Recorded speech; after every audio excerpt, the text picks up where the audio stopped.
안녕하세요. 경매리아입니다. 자, 오늘 요 제목에 위장임차인이라는 단어를 달았어요. 우리 경매인들이 말하는 위장임차인이라는 것은 누구나 볼 때는 전부 다 진정한 임차인으로 생각하는데 낙찰받고 그 집에 들어가서 어떤 해결을 하는 과정에 보니까 이 사람 보증금은 안 줘도 되는 선순위 임차인이었구나. 그러므로 인해서 그 보증 금액만큼 낙찰자가 수익을 얻는 이제 그런 임차인을 위장 임차인이라고 하는데 뭐 그렇게 통용되는 단어는 아닙니다. 자, 지금 하남 가밀에 있는 비발디 아파트인데요. 34%까지 떨어졌습니다. 84.87인데 12억 5천이에요. 감정 가격이. 반으로 떨어졌을 때 누군가 한 명이 낙찰을 받았죠. 미납했습니다. 보증금 6천만 원이 날라갔어요. 그 다음에 한 번 더 유찰돼서 지금 4억 2천으로 되어 있는데 요때도 반값인데도 한 명밖에 안 들어왔다는 얘기는 다른 문제가 있었겠죠. 자, 그걸 한번 파헤쳐 보겠습니다. 자, 먼저 여기 위치를 한번 먼저 볼게요. 위치 보시면은 하남 방위역, 거여역, 마천역 종점에서도 약간 한 1km 이상 조금 떨어져 있어요. 걸어가기 위해서는 시간이 좀 걸리긴 하겠죠. 지금 이 아파트가 요 8동이에요. 1208동. 2호 라인이라서 굉장히 전망이 상당히 좋아요. 자, 여기서 이렇게 전망이기 때문에 골프장 뷰도 있을 것이고 23층이기 때문에 골프장 뷰도 있을 것이고 뭐 이 아파트 치고는 괜찮은 동호수라고 생각이 듭니다. 앞에는 이제 학교가 있기 때문에 전망이 더 괜찮죠. 23층. 자, 그 다음에 시세가 어느 정도 되는지 한번 볼게요. 할라비발디 115 타입입니다. 보시면은 매매 최저가가 8억 7천, 전세가는 4억 5천, 최저가만 말씀드리겠습니다. 8억 7천, 4억 5천. 요 정도만 아시면 돼요. 최근 실거래가도 8억 5천. 자, 그 다음에 우리가 앞에 이런 선순위 임차인이라고 하죠. 뭐보다? 근저당보다. 근저당이 19년 12월 23일, 19년 11월, 10월 두 명의 전입자가 있는 겁니다. 임차인이라고 여기는 써 있지만 전입자가 두 명이 있는데 말소 기준 등기보다 앞서 있어요. 이 아파트가 19년도 한 6월부터가 사용 승인이 나서 입주를 시작했어요. 자, 그래서 제일 먼저 경매인이 제일 먼저 할 거는 요런 선순위 임차인 있을 때 제일 먼저 할 거는 실거래가부터 파악을 하시는 겁니다. 실거래가, 전세 실거래가. 자, 전세 실거래가 보실게요. 19년도 84.87 전월세를 보는 겁니다. 그러면은 자, 요 위에가 12월부터 아래로 쭉 나와 있죠. 지금 이게 전입이 11월, 10월 두 명이 있습니다. 그렇다면은 계약을 이 즈음에 했다는 거죠. 진정한 임차인이라면. 그럼 요 근처를 한번 살펴보겠습니다. 23층으로 살펴보면 됩니다. 자, 12월은 아닐 거고요. 자, 11월부터 한번 쭉 볼게요. 23층 하나 있네요. 계약일 30일. 자, 우리가 상식적으로 계약을 30일 날 하고 전입은 그 전전날 했다? 말이 안 되죠. 일단 얘는 패스. 뭐 4억 5천 정도 계약 보증금이었네요. 그 당시 입주 당시죠. 이때가. 자, 또 23층 또 있어요. 19일 날 했어요. 4억 5천. 뭐 약간 신빙성이 있죠. 요거는 얘랑 약간 신빙성이 있습니다. 자, 23층. 이때 입주하는 시기이기 때문에 뭐 23층이 뭐 한두 개 나오겠어요? 많이 나오겠죠. 뭐 여기도 있죠. 4층. 23층. 4일 날 계약했다는 얘기죠. 몇 월 4일인가 한번 볼게요. 10월 4일. 10월 4일 날 23층 3억 7천. 자, 요런 방식으로 지금 이게 진짜 임차인이냐 아니냐는 따질 수가 없겠죠. 입주자가 워낙 많은데 23층도 많고. 자, 이거는 패스. 일단 첫 번째로 해야 할 일은 실거래가를 먼저 확인해 보는 겁니다. 자, 입주 아파트가 아닌 아파트는 종종 그 층이 안 나오는 경우도 있습니다. 그럴 때는 굉장히 더 의심이 더 되죠. 자, 그 다음에 남자 한 명, 남자 한 명이 이런 식으로 전입을 했어요. 자, 요거부터가 또 이상하죠. 이 84, 방 3개짜리 아파트를 남자 혼자 4억 5천에 계약해서 들어가서 산다. 이것도 비상식적인 거죠. 비상식적인 겁니다. 자, 그 다음에 자, 임차인 박씨 7억 8천을 받을 돈이 있다고 권리신고서를 제출함. 받을 돈이 있다고 제출함. 이 사람이에요. 19년 11월 28일 날 전입한 이 사람은 받을 돈이 있어서 전입을 했던 거예요. 이 임대차 관계랑 관련이 없겠죠. 하지만 주인이랑 짜고 이 소유자랑 짜고 나중에 계약서를 만들 수도 있죠.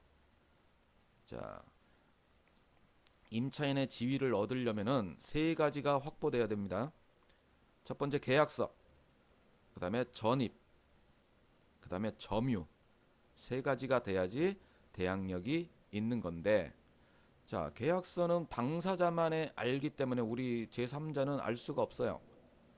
오늘 계약서 쓰고 날짜를 그쪽 날짜로 써도 아무도 몰라요. 자, 어떤 관계인지 이 주인과 이 채권자들이겠죠. 채권자와의 관계가 어떤 관계인지. 그 다음에 이 박씨분은 7억 8천을 나중에 전입을 했어요. 누군가 먼저 전입이 돼 있었고. 그럼 이분이 진짜 임차인일 수도 있죠. 근데 돈 4억 이상을 들여서 전세를 들어가는데 확정일자도 안 받고 배당 요구도 안 하는 뭐 잘 아는 사람, 경매를 잘 아는 사람이면 그럴 수도 있겠지만은 일반인들은 상식에서 약간 벗어나죠. 벗어납니다. 자, 그 다음에 근저당권자. 근저당권자가 있는데 이제 처음에 근저당을 설정한 분은 다른 분이에요. 다른 분이 양도를 했어요. 이분한테 7억이라는 채권을 양도를 했습니다.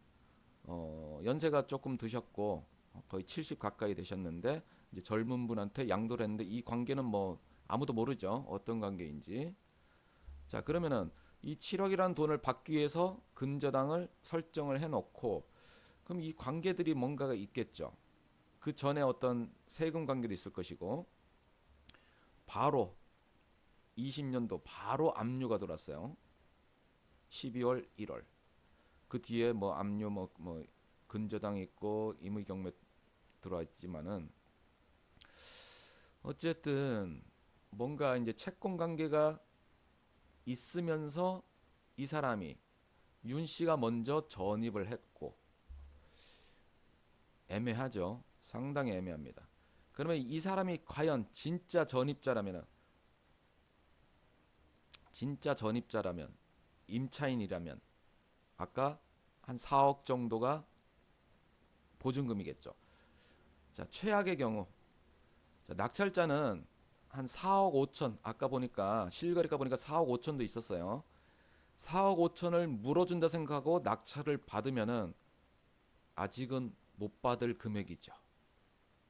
실거래가가 아직 8억 5천이니까 한 번 더 유찰이 돼야 그때 한번 낙찰을 받아서 자, 임차인이 진짜냐 아니냐를 그때 가서 조사를 한다. 이제 이런 생각을 가지고 다음 해를 노리는 사람들이 있을 겁니다. 자, 그 다음에 그게 진짜가 아니고 어떤 일반 채권 관계였다. 근데 전입만 해놓은 거다. 그러면 그분은 4억을 버는 겁니다. 자, 그래서 위장 임차인을 밝혀낼 때 굉장히 큰 수익이 나는데 낙찰받기가 뭐 쉽지는 않죠.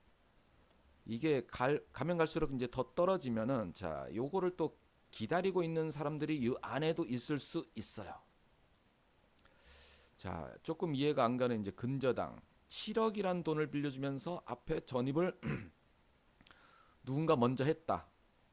이걸 보고 자, 돈을 빌려줄 때 근저당 설정을 바로 하잖아요. 그때 전입 내역서를 한번 띄워보고 빌려줘야 되는데 은행은 다 그렇게 하는데 자, 일반인이니까 사람을 믿고 안 했을 수도 있겠죠. 자, 그러면은 이 내용들을 이분은 알까요? 자, 이분도 알 수도 있고 모를 수도 있고요. 자, 그 다음에 이분도 기다릴 수가 있는 겁니다. 이 아파트를 낙찰받으려고. 그 다음에 여기 있는 사람도 기다릴 수도 있는 겁니다. 더 떨어지면 자기가 받기 위해서 기다리는 사람.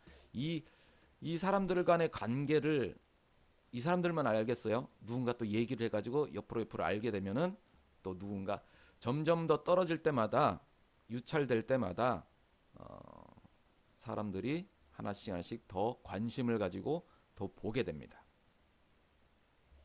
자, 이 물건을 요번에 낙찰이 될지 한 번 더 유찰돼서 이제 그때 몇 명의 전문가들이 모여서 하겠죠. 몇 명의 전문가들은 일단 낙찰을 받고 자, 내부적으로 한번 수석거리 됩니다. 굉장히 파헤치다 보면은 뭔가가 나오기 때문에. 그 다음에 낙찰을 이제 받기 전에 한번 가보세요. 관심이 있으신 분은 23층을 밖에서 기다리면서 밤에 불이 켜지나 안 켜지나 이제 보고 요 집이죠. 요 집입니다. 불이 켜진 걸 봤다. 그러면 올라가서 띵동을 한번 해보고 한번 조사를 한번 해보시고 입찰을 하기 전에 그 정도는 해야죠. 입찰을 하신다면은 그 정도를 해보시고 자, 누가 살고 있는지 이분인지도 보시고 아니면 둘 다 있을 수도 있어요. 둘 다 아는 사이일 수도 있고 어떤 뭐 여러 가지 일적인 관계일 수도 있기 때문에 아니면은 사람이 며칠째 없을 수도 있고요. 굳이 남자가 혼자 여기 들어가서 살기는 아닙니다. 혼자 살아보는 사람들은 잘 알 것입니다. 아니면은 뭐 여러 가지 또 생각들을 많이 하고 방법들이 있기 때문에 굳이 남자가 이 넓은 집에 혼자 가서 그렇게 살 것 같지는 않습니다. 둘이 같이 산다면 모를까요? 일적인 관계. 자, 그래서 한번 이런 물건은 계속 주시해 볼 필요가 있습니다. 소송전으로 갈 수도 있어요. 나중에 낙찰받고 한 번 더 유찰된 다음에 이제 안전한 어떤 그러니까 본전의 마진은 본전이다라는 그런 벽을 만들어 놓고 자, 이쪽에서 어떻게 대응을 할지를 한번 보는 겁니다. 물론 여기서 금액을 나 7억 8천에 여기에 전세 계약했어. 이제 이렇게 주장할 수도 있겠죠. 나중에 소유자와 또 말을 맞춰가지고 뭐 계약서도 만들 수도 있고 그렇다면 이 사람의 채권은 소멸되겠죠. 이 소유자하고의 관계에 있어서. 그럼 이 소유자의 관계를 포기하고까지 그렇게 할 수 있느냐의 문제도 있고요. 아니면 이 소유자의 다른 재산을 또 다른 재산이 있다면은 또 거기에다가 또 할 수도 있으니까 뭐 이 사람 입장과 뭐 이분은 누군지는 모르겠지만 이 근저당권자의 입장하고 조금씩 다르다고 봅니다. 자, 여러 가지 추측을 할 수가 있습니다. 자, 요런 뭐 위장 임차인 같은 요런 물건들 조심하시기 바랍니다. 이분도 모르고 낙찰 받으셨겠죠.